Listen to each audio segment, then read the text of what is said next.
Et bienvenue Alexandre Delval, vous êtes expert en géopolitique, spécialiste de l'islamisme notamment, et auteur de La mondialisation dangereuse, un essai que je ne saurais trop recommander aux éditions de l'Artilleur. Alors cacher cette campagne en faveur du hijab que les réseaux sociaux ne sauraient voir, et le Conseil de l'Europe a finalement reculé face à la pression des réseaux, c'est ce que vous allez nous expliquer. En tout cas, les Français, eux, ne l'ont pas vu comme ça. Alors que se cache-t-il finalement derrière cette campagne, et surtout, qui se cache derrière cette campagne? Alexandre, je crois que la question est pour vous. Oui, absolument. Ça fait pas mal d'années que je travaille sur ce sujet. Dans mon dernier livre, il y a un chapitre là-dessus, mais aussi sur le projet dont nous parlions tous les deux il y a quelques jours. Le projet, c'est le nom d'un document des frères musulmans qu'on a retrouvé après le 11 septembre. Pardon Alexandre, c'est également Alexandre Delval, c'est aussi le nom d'un de vos livres, c'est ça? Absolument. C'est le nom d'un de mes livres qui reprenait le nom d'un document des frères musulmans interne qu'on a retrouvé dans la banque des frères musulmans en Suisse, la Taqwa Bank, dans une enquête pour le 11 septembre, puisque les frères musulmans sont modérés, mais ils financent quand même de temps en temps le terrorisme à travers des structures. Vous savez, c'est un pied. Il faut bien se détendre. Voilà. À leurs heures perdues. Il faut avoir plusieurs cordes à son arc. Voilà. Et ces frères musulmans, dans ce petit opuscule de 20 pages, expliquent comment ils vont infiltrer la culture, pénétrer l'éducation pour, par le bas, islamiser la société dans un premier objectif. Mais vous avez vraiment raison, et il faut que les auditeurs le comprennent. Les frères musulmans, c'est essentiellement une organisation qui avance de manière pacifique, qui veut diffuser de manière pacifique. En Europe, elle est essentiellement pacifique, mais ça n'empêche pas que quand vous mettez de l'argent dans certaines tirelires, dans certaines boulangeries de certains quartiers de Paris, ça va directement dans les poches du Hamas, qui est la branche terroriste des frères musulmans. Qui est moins pacifique. Ce qui est génial avec les frères musulmans, ils sont antiracistes, alliés à la gauche antiraciste et indigéniste en Europe, et ils prônent vraiment le pacifisme, mais ils financent le djihad dans d'autres... Tout dépend du lieu. Mais ça, c'était la petite parenthèse. Et les frères musulmans, dans ce projet, expliquent donc comment il faut par le bas, puisque le haut est hostile. Il y a un racisme structurel, disent-ils, donc ils sont très d'accord avec les wokistes et les indigénistes. Il y aurait un racisme structurel envers les musulmans, en général. Donc, par le bas, il faut rectifier la vision qu'on a de l'islam. Et dans le cadre de cet entrisme, qui est le plan pour l'Europe, parce qu'ils ne veulent pas faire l'attentat en Europe, ils savent que c'est contre-productif. En Europe, leur stratégie est l'inverse de celle du Hamas, c'est la pénétration, l'infiltration et l'entrisme. C'est dans ce contexte que le Conseil de l'Europe a été choisi comme le maillon le plus faible, le plus mou, d'un point de vue de la souveraineté, le plus pénétrable, puisque c'est une organisation plus large que l'Union européenne, qui inclut 47 pays, dont la Turquie. Et depuis que la Turquie n'est plus dirigée par des kémalistes, mais par un néo-ottoman, un islamiste qui vient du Miligürüş, eh bien, ces deux organisations, frères musulmans, et la branche, l'équivalent turc des frères musulmans, qu'on appelle le Miligürüş, qui n'est pas l'islamisme d'Erdogan, c'est encore plus radical. C'est la matrice de l'islamisme turc. Ces deux organisations, qui ont des sièges notamment en Allemagne et en Suisse, mais aussi en Turquie et ailleurs, ont investi le Conseil de l'Europe. Et là, vous dites que dans cette campagne, vous voyez la main de ces gens-là derrière. On a la preuve, puisque parmi les deux organisations qui ont été dans l'atelier Weekend dont vous parliez, il y a deux structures des frères musulmans, dont la Femiso. Donc là, c'est clair et net. C'est clair et net. Okay. C'est ce qu'on appelle la taquilla, non? C'est la taquilla, oui, le droit de dissimuler pour avancer. Alors, ces deux organisations, l'une de jeunesse, l'une de femmes, des frères musulmans, ont l'une des deux, la Femiso, a comme patronne quelqu'un qui, elle, vient du Miligürüş. Donc c'est vraiment... La Femiso. Femiso, voilà, c'est Women.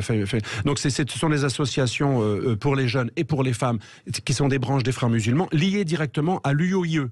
C'est-à-dire l'Union des organisations islamiques européennes, qui est l'équivalent des frères musulmans en France, qu'on appelle musulmans de France, qui s'appelait avant UOIF. La branche européenne, c'est l'UOIE. Et il y a un lien structurel qu'on peut retrouver sur le site du Conseil de l'Europe. C'est normal pour vous, Alexandre Delval, que la Turquie fasse partie du Conseil de l'Europe? C'est aberrant. En plus, c'est le pays le plus condamné depuis 40 ans. C'est le pays qui a le plus souvent été condamné, encore plus que la Russie, par le Conseil de l'Europe. Mais elle a pignon sur rue, et elle exerce des pressions extraordinaires pour, bien sûr, dans tous ces documents sur le dialogue euro-musulman, c'est toujours l'Europe qui est raciste, qui est discriminatoire. Sous couvert, d'islamophobie. Et justement, ce que je voulais dire, c'est qu'il y a un enjeu encore plus large. Cet atelier de Weekend a été présenté comme une application d'une résolution de l'ONU de 2020, figurez-vous, par le rapporteur spécial de l'ONU contre la discrimination, qui n'est autre qu'un ancien ministre du gouvernement ultra-christianophobe des Maldives, pays où on a interdit le christianisme et les fêtes religieuses et toute Bible. Vous voyez, un pays très tolérant. Et c'est un homme issu d'un des pays les plus intolérants au monde, qui est rapporteur spécial pour les droits de l'homme et la lutte contre la discrimination. Et il a émis une résolution qui vise à lutter spécialement contre la discrimination envers les musulmans, qui, c'est bien en matière de discrimination, ils savent de quoi ils parlent. Ils savent de quoi ils parlent. Il est assez spécialiste. Et bien évidemment, il dénonce pas la Chine qui pourrait couper les vivres des Maldives. Il dénonce surtout l'islamophobie des Américains et des Occidentaux. Et là où c'est extraordinaire, et c'est la stratégie, ce que j'appelle le génie de l'islamisme, le postulat repose sur le suivant. À cause du 11 septembre, il y a eu des répressions contre les terroristes. Et dans la lutte contre le terrorisme, on a accentué l'image négative des musulmans. Et donc là où il y a le plus de racisme et d'islamophobie, c'est l'Europe. Et alors ce qui est extraordinaire, c'est que le 11 septembre aurait dû être une occasion d'interpeller les textes de la charia qui invitent à faire le djihad. Non, c'est le contraire. C'est l'Europe qui, en réagissant au 11 septembre, a produit la plus grande discrimination qui existe envers les musulmans, alors qu'en Chine, il ne se passe rien. Vous nous expliquez que plus l'Europe s'investit pour lutter contre l'islamophobie, et plus les islamistes sont agressifs, finalement, et vindicatifs. Et alors qu'en Chine, il y a malheureusement des millions d'Ouïghours qui sont dans des camps, mais c'est pas grave. Oui, alors pour les islamistes. Vous savez que les Ouïghours, dans les camps de rééducation au Xinjiang, s'ils ne récitent pas l'hymne communiste athée, s'ils n'acceptent pas un nouveau prénom et s'ils ne mangent pas du porc, ils ne peuvent pas manger. Ils sont déjà privés de repas tant qu'ils n'ont pas chanté. Donc pour l'islamiste, en fait, suivant que tu seras agressif ou mou, on te traitera convenablement ou on te mordra. Malheureusement, c'est un peu ça. Plus l'Europe se culpabilise, vous savez, les grands spécialistes du cerveau et de la psychologie le disent, il n'y a pas de culpabilisateur sans culpabiliser volontaire. Et donc, l'erreur de l'Europe, c'est qu'à chaque fois qu'il y a un attentat, on s'excuse de ne pas être islamophobe. Un exemple, attentat de Barcelone 2017, revendiqué par Daesh, qui dit que l'Espagne doit redevenir musulmane. Donc, un grief, une cause, une revendication expansionniste, suprémaciste. Réponse de la mairie de Barcelone, financement des frères musulmans dans le cadre d'une lutte contre l'islamophobie, qui reprend aussi les textes du Conseil de l'Europe. Ça peut être un peu l'apaisement, la politique d'apaisement chère à Chamberlain. Et même Valls, que pourtant j'apprécie, on en a parlé à Barcelone autour d'un repas, même Valls, qu'est-ce qu'il fait après les premiers attentats de 2015 ? Il fait financer par le gouvernement français, donc par nos impôts, une campagne, des clips vidéo que vous avez vus sur les chaînes publiques, où on voit des musulmanes voilées se faire agresser par des sales franchouillards au crâne rasé, ce qui heureusement n'existe pas. Les agressions, c'est quand même souvent plutôt l'inverse, au niveau des profils.